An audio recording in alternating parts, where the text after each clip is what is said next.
नमस्कार, मैं car reviewer हूँ वेदांत और मेरा कार चैनल है। अगर आप YouTube से देख रहे हो तो आपको पता होगा। तो अभी मैं आपने जैसे टाइटल में देखा हाउ टू ड्राइव कार। वैसे मैं तो ड्राइव नहीं करने वाला हूँ क्योंकि मैं 13 ईयर्स ओल्ड का हूँ। मैं को पैसेंजर सीट पे बैठ के बस कहने वाला हूँ। अभी मैं बेसिक इन्फॉर्मेशन दे रहा हूँ ड्राइविंग सीट पे बैठ के। तो पहले बेसिक में इंफॉर्मेशन में मैं आपको पहले बता दूं कि मैंने ये जो इन्फॉर्मेशन गेन किया how to drive the car, though I am not 18 years old, but मैं ये इन्फॉर्मेशन बहुत से वीडियोस देख के और एनालिसिस करके कह रहा हूँ। तो फिर हाँ, मैं अंधाधुंधी में कुछ नहीं कह रहा हूँ। मैं पहले एनालिसिस किया हूँ, सब समझा हूँ, फिर कह रहा हूँ। तो फिर ऐसा कुछ नहीं है कि मैं ऐसे ही बना रहा हूँ क्योंकि मैं 13 ईयर्स ओल्ड का हूँ। तो पहले बेसिक पे ये है इंस्ट्रूमेंट क्लस्टर। पहला आप देखोगे ये है स्पीडोमीटर। यहाँ पे कार की स्पीड दिखाते हैं, यहाँ से 0 to 220। ये है फ्यूल गेज। फ्यूल गेज से यहाँ पे फुल एम्प्टी ऐसे दिखाते हैं। ये मिड इंफॉर्मेशन डिस्प्ले यानी कि MID भी आप कह सकते हैं। अब यहाँ पर जो कहेंगे ये एक मेन कंपोनेंट है जो गेयरबॉक्स के लिए इम्पोर्टेंट है। ये है रेव काउंटर। अब आप देखेंगे ये गाड़ी रेव करती है 6000 RPM पे, यानी कि इस गाड़ी के शिफ्ट का 6000 RPM सबसे बेस्ट है इस गाड़ी के गेयरबॉक्स। अब ये बेसिकली क्या है मैं आपको बताता हूँ। समझो आपको सबसे ज़्यादा एनर्जी मतलब बहुत ज़्यादा मज़ा रेनी सीजन में आता है। आपको बाहर खेलने जाने का मन करता है रेनी सीजन में, अलग अलग पकवाने खाने का मन करता है। वैसे ही समर सीजन में नहीं होता। समर सीजन में बहुत गर्मी होती है और ठंडी सीजन में बहुत ठंडी होती है। तो आपको रेनी सीजन बहुत अच्छा लगता है, मतलब वो आपके कंडीशन के लिए परफेक्टली सूटेड है। तो फिर ठीक ऐसा ही होता है कार के गेयरबॉक्स के साथ।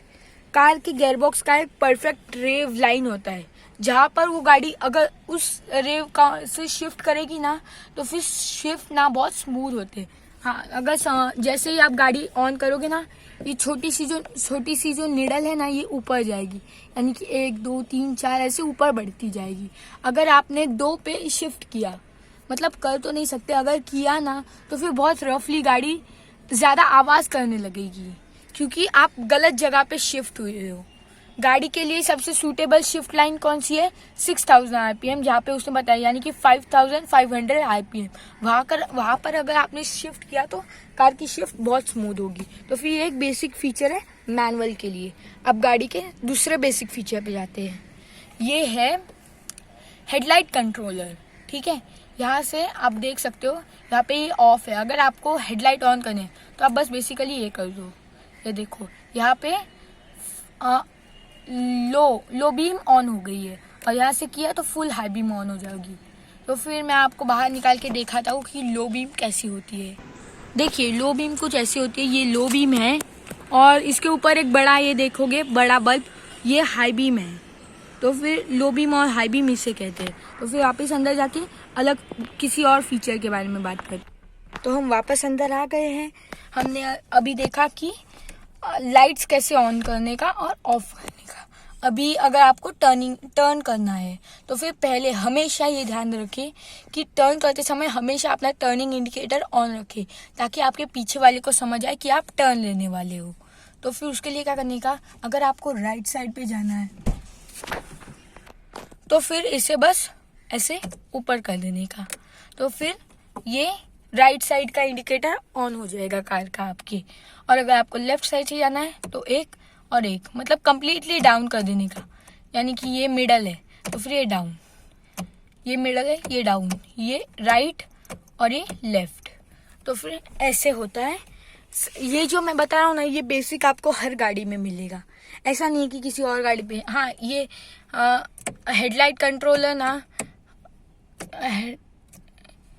कंट्रोलर ना आपको बहुत सारे गाड़ियों में, अभी के गाड़ियों में ऑटोमेटिक मिलता है, पर फिर भी बेसिक इन्फॉर्मेशन अगर आपको कभी बेसिकली इसे यूज करने की जरूरत पड़ी तो ऐसे यूज करते हैं।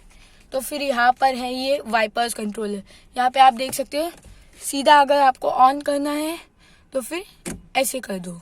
यहाँ पे क्या 3 मेन फीचर्स होते हैं। हाँ, यहाँ से आपको क्लियर दिख रहा होगा। यहाँ पे देखो ऑफ, इंटू मतलब वो धीरे धीरे चलेगा, बस पानी स्प्रे करेगा। और लो मतलब अगर हल्की हल्की बारिश गिरी है तो आप लो पे रख दीजिए, और हाई मतलब बहुत जोर की बारिश पड़ रही है तब आपको हाई की ज़रूरत पड़ेगी। तो फिर ये बेसिक था। अब आप देखते हैं, हम चलते हैं पेडल्स की ओर। ये मैनुअल ट्रांसमिशन कार है तो इसीलिए इसमें क्लच है। अगर आप ऑटोमेटिक कार चला रहे हो तो उसमें क्लच बिल्कुल नहीं रहेगा। उसमें भी मैंने एक वीडियो बनाया कि मैनुअल और ऑटोमेटिक में सबसे अच्छा कौन सा है, आप मेरे चैनल में जाके देख सकते हैं। तो फिर यहाँ पे आप देख सकते हैं, यहाँ पे क्लच है, यहाँ पे क्लच है, ये ब्रेक पेडल है और ये एक्सीलरेटर पेडल है।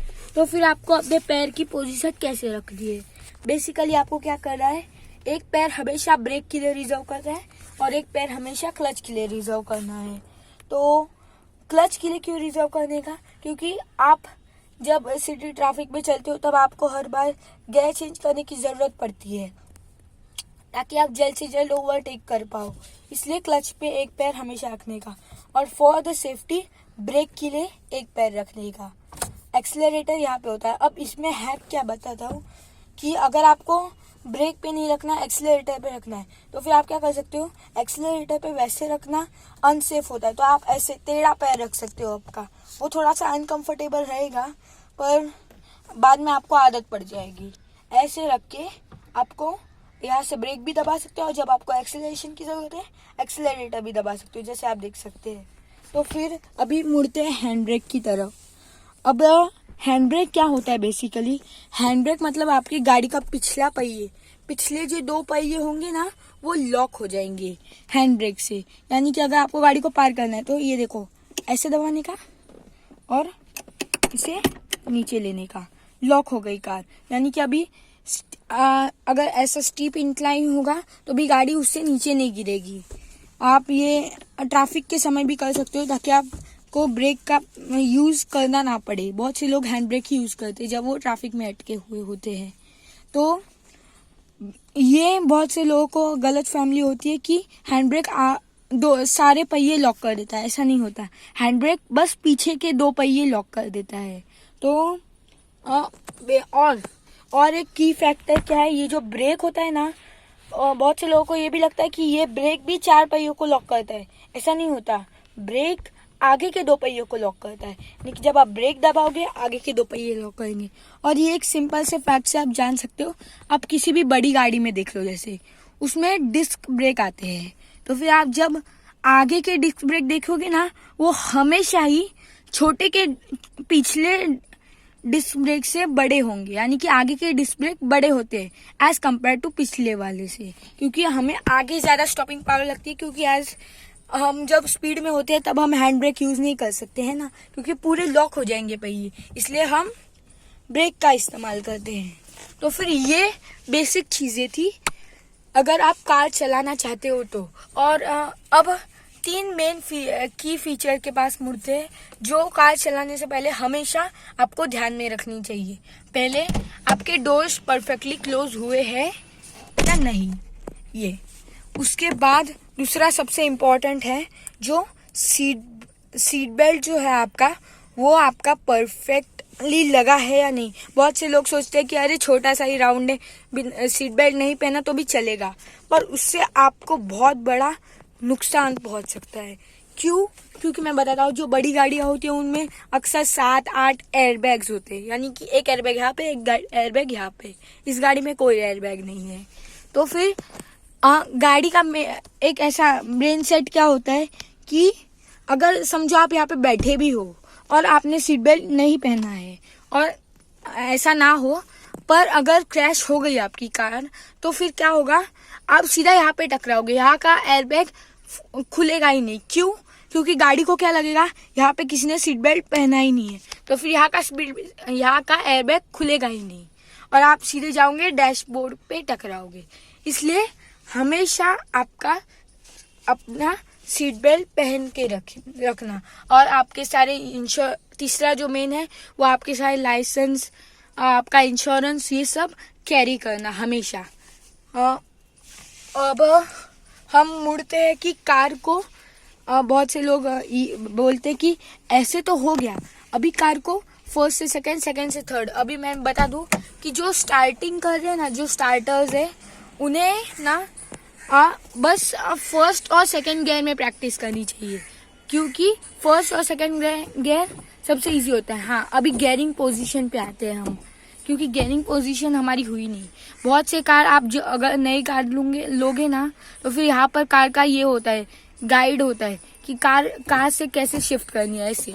तो फिर यहाँ पे बेसिकली क्या है, यहाँ का ये बहुत पुरानी कार है, इसकी वजह से यहाँ का मिट गया है, यहाँ का थोड़ा सा दिखेगा।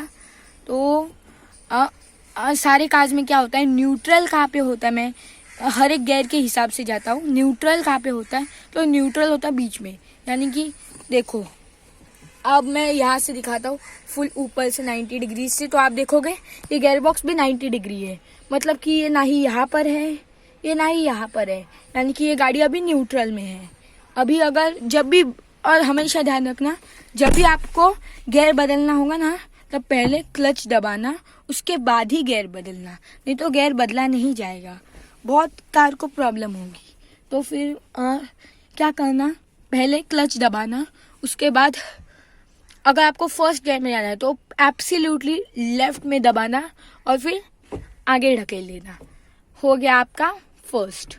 ठीक है, ये देखो मैं आपको बता रहा हूँ, ये थोड़ा सा लेफ्ट पे टिल्टेड है और ऊपर है, तो फिर इसका मतलब है ये फर्स्ट पे है। अभी आपको सेकंड पे जाना है, तो सेकंड इजी है बहुत, बस जैसा है आपको ऐसे ऐसे नहीं करना है, आपको बस यहाँ से हो गया, ये आपका सेकंड गियर।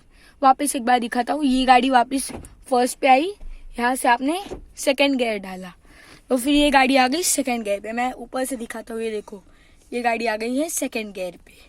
अभी अगर आपको थर्ड गियर में डालना हो, ज़्यादातर लोगों को यही प्रॉब्लम होती है कि सेकंड से थर्ड में कैसे जाए, तो फिर क्या करने का, पहले थोड़ा सा लेने का 50 और फिर यहाँ से ऐसे लेके आगे शिफ्ट कर देने का, हो गया आपका थर्ड गियर। ये आप एज अ प्रिसीजन ऐसे भी देख सकते हो कि ये देखो ये एकदम बीच के लाइन में है और आगे है, इसका मतलब है ये गाड़ी थर्ड गियर में। अभी आपको फोर्थ गियर में जाना है, बस क्लच दबाओ, पीछे लो, ये आ गया आपका फोर्थ गियर। अब वापस आपको फिफ्थ गियर में जाना है, तो सेम वैसे प्रोसेस है। फोर्थ गियर में हो आप, आगे जाओ, थोड़ा सा बीच में आओ, यहाँ पे शिफ्ट करो और यहाँ से 90 डिग्री ले लो, यहाँ से ये आ गया आपका फिफ्थ गियर। मैं ऊपर से वापस एक बार आपको दिखा देता हूँ, ये आ गया आपका फिफ्थ गियर। अब रिवर्स पे कैसे लेना है, रिवर्स पे वैसे तो ये देखो ये रिवर्स पे आ गई कार, समझे, मतलब कि फिफ्थ के नीचे रिवर्स आता है। पर हर बार कभी भी आप हाईवे पे होंगे तो ये भूल मत करना कि फिफ्थ के नीचे सिक्स आता है और आपने डाल दिया, तो फिर वो बहुत बड़ी प्रॉब्लम हो जाएगी। तो हाँ, इसका मतलब है कि आपको इन 5 गियर में, मतलब आपकी गाड़ी अगर 5 स्पीड मैनुअल ट्रांसमिशन होगी तो फिर आपको 5 गियर के साथ ये कर रहा है। मैं आपको वापस एक बार दिखा देता हूँ कि कैसे शिफ्ट करने हैं। तो फिर ये आ गया आपका फर्स्ट गियर। अब ये गाड़ी न्यूट्रल पे है, आप देख सकते हो ये गियर बॉक्स कम्प्लीटली बीच में है, ये एब्सोल्युटली लेफ्ट पे शिफ्ट किया, यहाँ पे गया, ये आ गया फर्स्ट, ये आ गया सेकेंड, ये वापस बीच में आया, यहाँ पे आया, आगे लिए, ये आ गया आपका थर्ड, ये आ गया आपका फोर्थ, वापस आप बीच में आए, यहाँ पे शिफ्ट लिया, ये आ गया आपका फिफ्थ। ऐसे ही आपको गियर्स के साथ करना है। अभी आप स्टार्टर हो और आप सिटी पे चला रहे हो, तो फिर इस गियर बॉक्स की एस्टिमेट स्पीड क्या होती है, एस्टिमेट मतलब सारे गाड़ियों के साथ ये वेरिएबल हो सकता है। तो फिर पहला गियर बॉक्स होता है, पहला गियर होता है वो लगभग 20 तक, दूसरा जो गियर शिफ्ट करते हो वो लगभग आपका आता है 30 to 35 तक, तीसरा जो आपका आता है वो 40 तक, और चौथा जो आपका आता है वो लगभग 50, और पांचवा वो आगे आगे बढ़ते रहता है। अब ये होंडा सिटी है तो इसकी वजह से वेरिएबल हो सकता है अलग अलग गाड़ी के हिसाब से। अगर कोई गाड़ी की गियरिंग टॉल होगी, तो आपने बहुत सुना होगा कि ये गाड़ी टॉल गियरिंग है, तो फिर उसका क्या मतलब होता है, उसका मतलब होता है कि ये गाड़ी ज्यादा रेव करेगी। ये गाड़ी बस 6000 RPM पे रेव करती है, मतलब कि ये एवरेज है, मतलब सही है। पर अगर आपकी गाड़ी 7000 या 7000 से ज्यादा रेव करिए तो वो टॉल गियरिंग कार है, यानी कि उसे गियर बदलने में ना ज्यादा स्पीड लगेगी, यानी वो 1 से 10-20 किलोमीटर स्किप करेगी, तो ऐसा होता है। ये टॉल गियरिंग का मीनिंग है। तो फिर अब सब बेसिक इन्फॉर्मेशन के बारे में हम आ गए। चलो अब हम धीरे धीरे गाड़ी को निकालते हैं। तो आप देख सकते हैं अभी कार चालू हो चुकी है। चालू तो फिर अब हम गाड़ी बाहर लेकर आ गए हैं और ये कार अभी फर्स्ट गियर में है और कार इंक्रीज कर रही है लगभग 3 से 4 किलोमीटर पर आवर। अगर आप स्टार्टर हो, पहली बार कार चला रहे हो, तो फिर आपको हमेशा कार इतनी स्पीड में चलानी है, ज़्यादा से ज़्यादा 20 किलोमीटर पर आवर। और अगर आप स्टार्टिंग में गाड़ी चला रहे हो तो आपके कार पे एल साइन हमेशा डाल देना, यानी कि बाकी लोगों को समझ आ जाएगा कि ये कार बिगिनर चला रहा है। एल का मतलब है लर्निंग। तो फिर अभी देखो, अभी ये कार लगभग होगी 20 किलोमीटर पर आवर और अभी हमने शिफ्ट कर दिया है, यानी कि second gear 20 kilometre per hour पे शिफ्ट कर देना। अगर आप बिगिनिंग में आ रहे हो, जैसे मैंने पहले ही कहा है, तो फिर आपको और पहला और दूसरे गियर पे ही प्रैक्टिस करनी है। अगर आपने एक बार उसे मास्टर कर लिया, उसके बाद आप तीसरा, चौथा और धीरे आराम से 5वें पे भी आ सकते हो। तो फिर हाँ, और लेफ्ट साइड में हमेशा कार चलानी है अगर आप धीमे चला रहे हो तो ऐसे।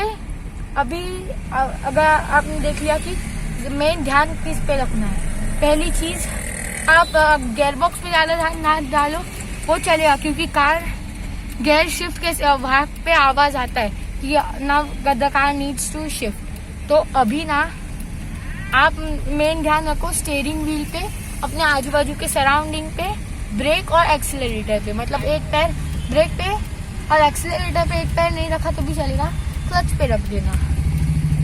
तो ये देखो यहाँ पे कार हॉल्ट पे आ गई है।